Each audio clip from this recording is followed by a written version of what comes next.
This video is brought to you by Ground News. Hi, welcome to another episode of Cold Fusion. We know for a fact that what all of these systems do, every single one, is it exploits our own natural tendencies in human beings to get and want feedback. And that feedback, chemically speaking, is the release of dopamine in your brain. And so what these feedback loops do, and they exist everywhere, in Call of Duty, in other video games, in social networking sites, they get you to react. And I think that if you get too desensitized and you need it over and over and over again, then you become actually detached from the world in which you live. You become callous, you become crude. And you live in front of your screen. So we all know the benefits and usefulness of smartphones. They're amazing. A little rectangle in your pocket that does everything. But that comes with a price. There's a growing body of research that indicates that smartphones can actually change the way our brains work. Did you know that just the mere presence of your phone in a room can destroy your cognitive functioning, even if it's switched off? Crazy, I know, but literal experiments have proved this. In this episode, we'll take a look at how phones affect our memory, stress levels, and cognitive function. And also, here's a question. If the collective brains of billions of people on Earth have been unknowingly altered worldwide, what does this mean for society? It's not all bad news though. We'll also take a look at how we can help ourselves. You are watching Cold Fusion TV.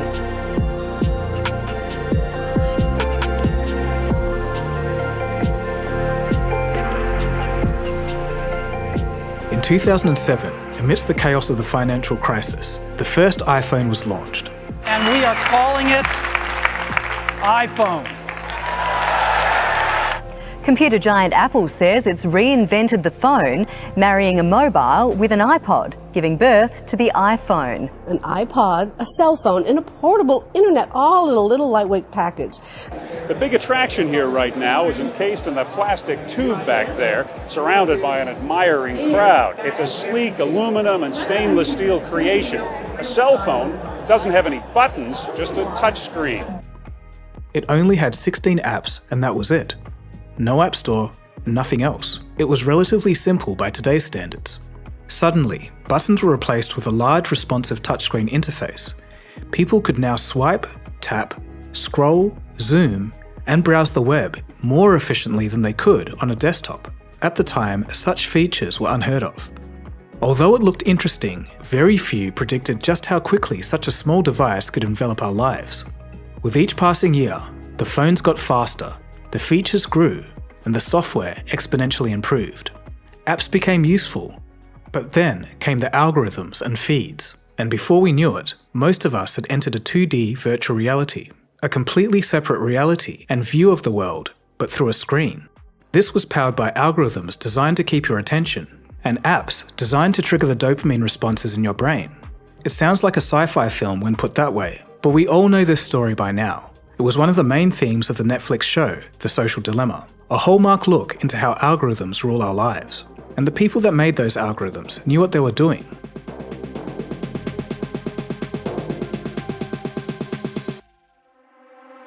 In 2008, when the true impact of smartphones was still a mystery, UCLA psychiatrist Gary Small began sounding the caution alarm. He was saying that heavy smartphone use could alter brain function by weakening the circuits needed for in-person interaction and reading non-verbal cues.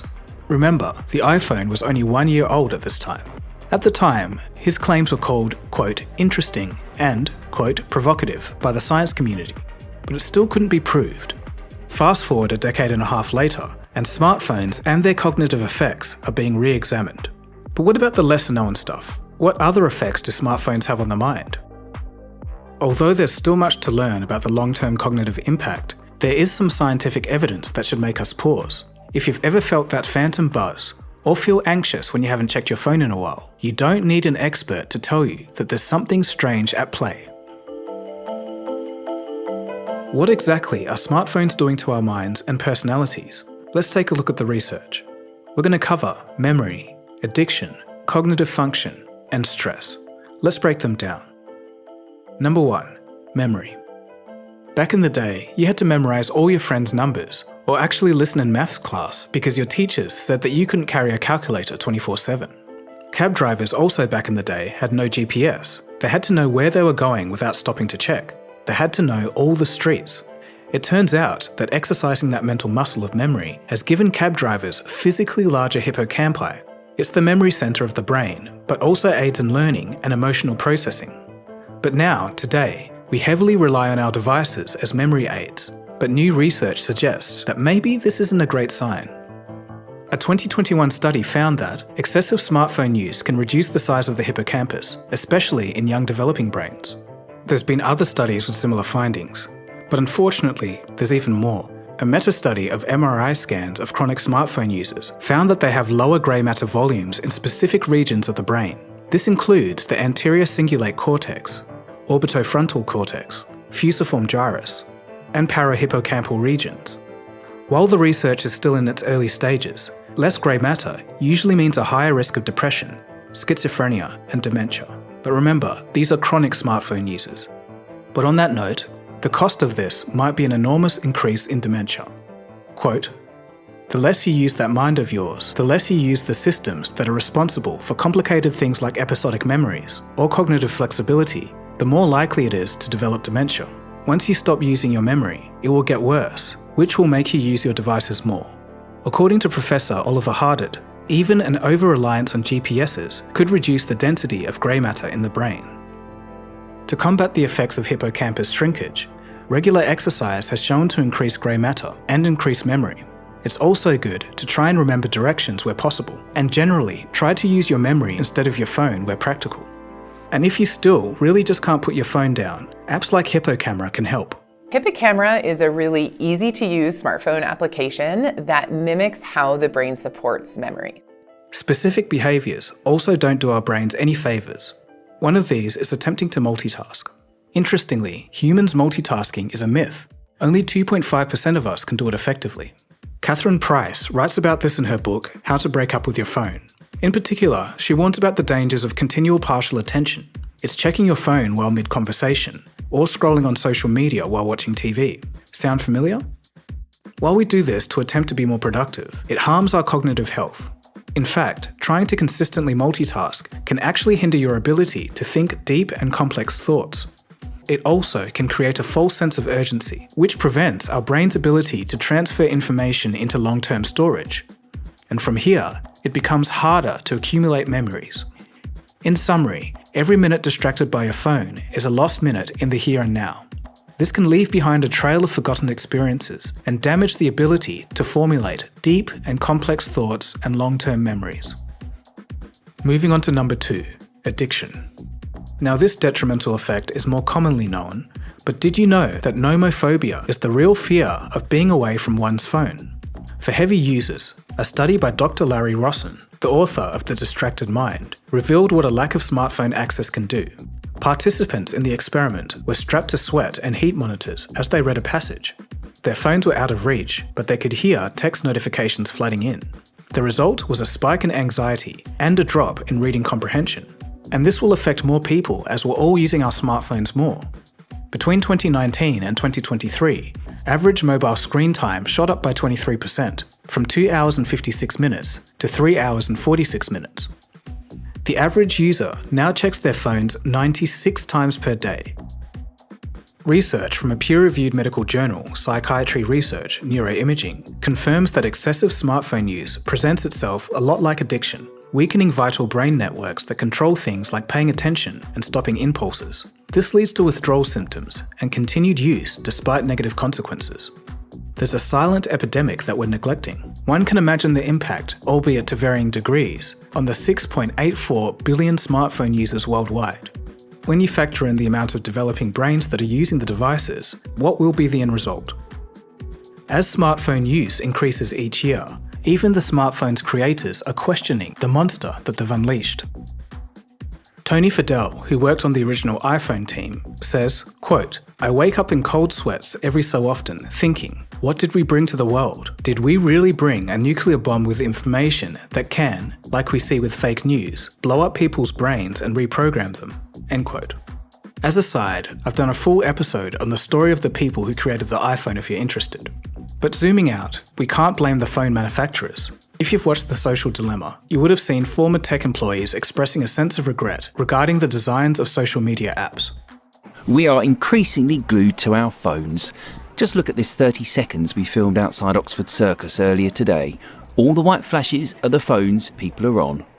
So we've left them in that room. We've said we've left a camera on record to film them getting on. And now we're just going to leave them there and see how many times they look at their phone. Harry, you got your phone out after 3 minutes. Is that a surprise to you?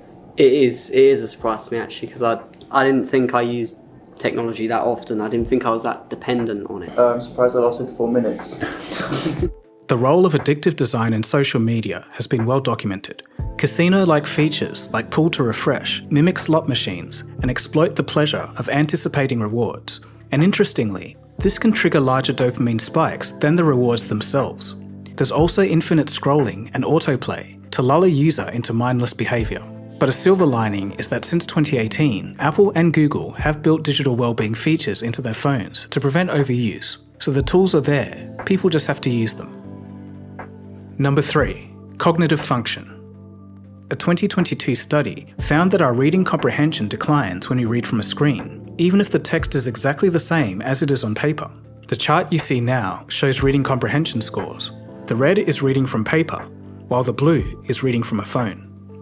In addition, as mentioned at the top of this episode, the mere presence of your smartphone in the same room lowers your ability to focus, remember, and solve problems. The phone doesn't even have to be switched on. Researchers at the University of Chicago call this brain drain.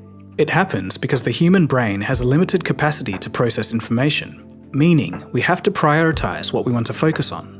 When your phone is nearby, it competes for cognitive resources, and your brain must work extra hard to resist its temptation. This sabotages your concentration on other tasks. So let's look at the experiment. It's remarkable.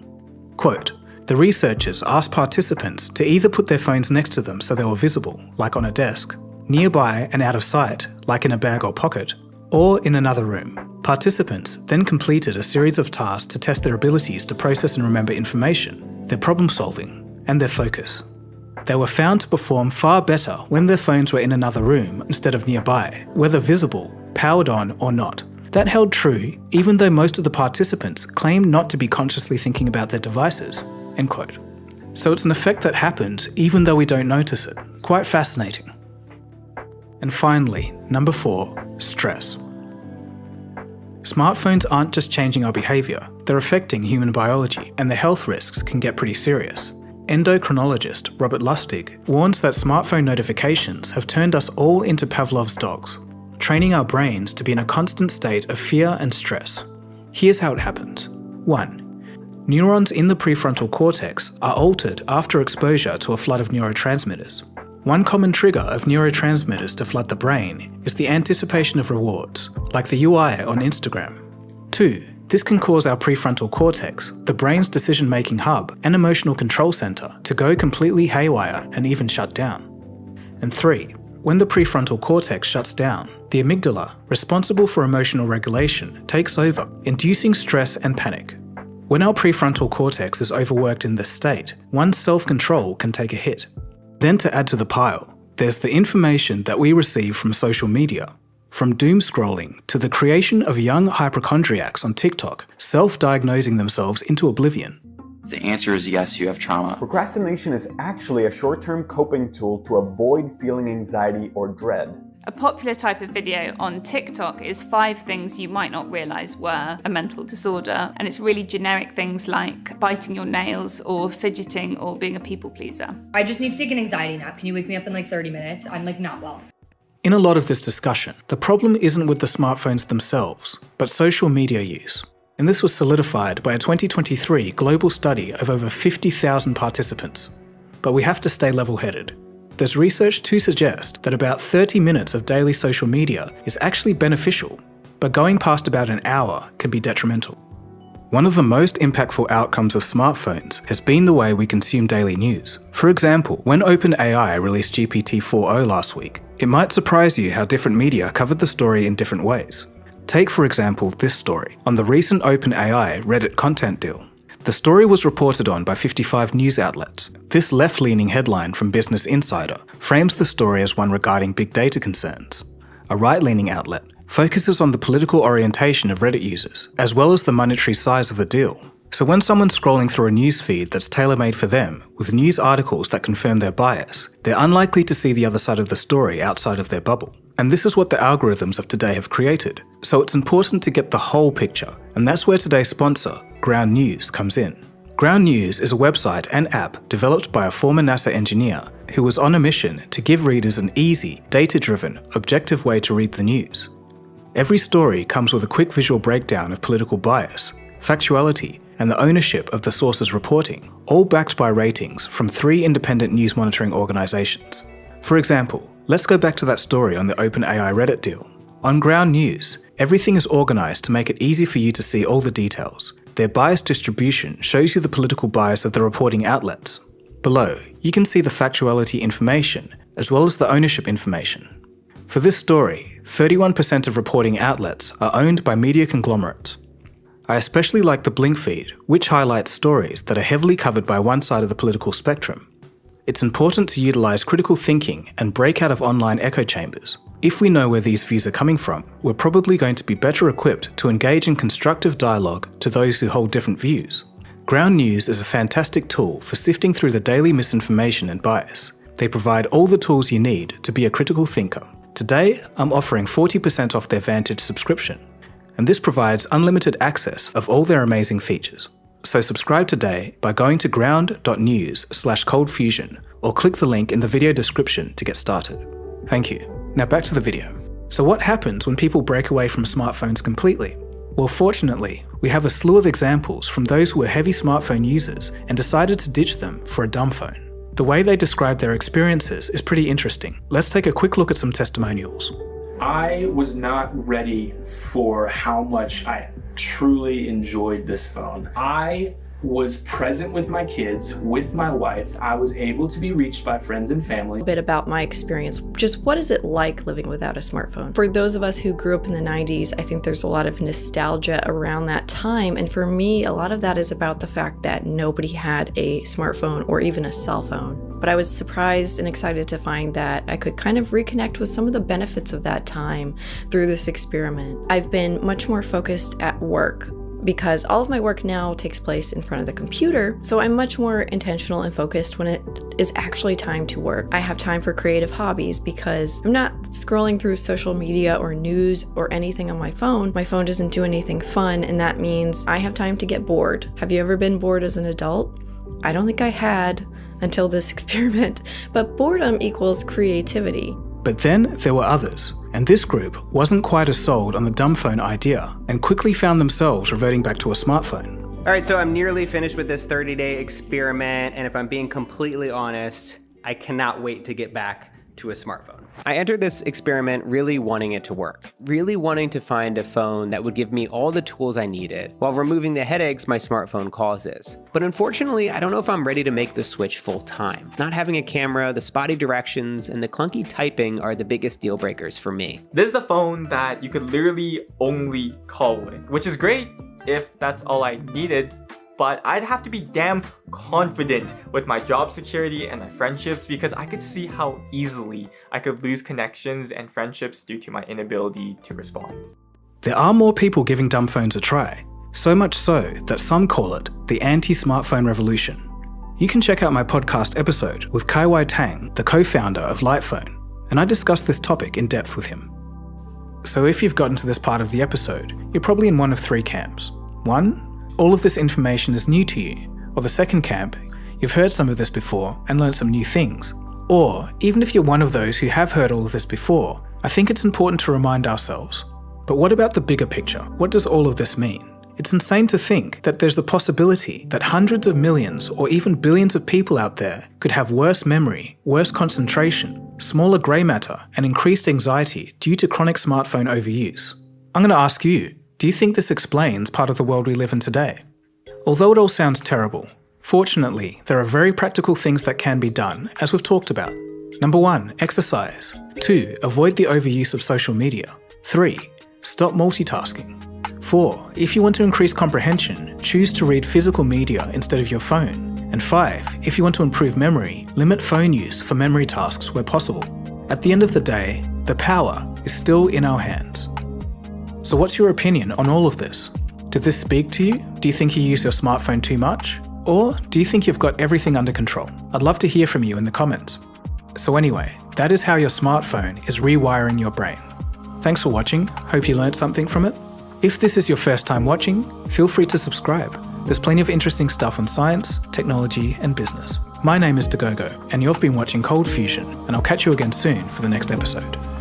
Cheers guys, have a good one.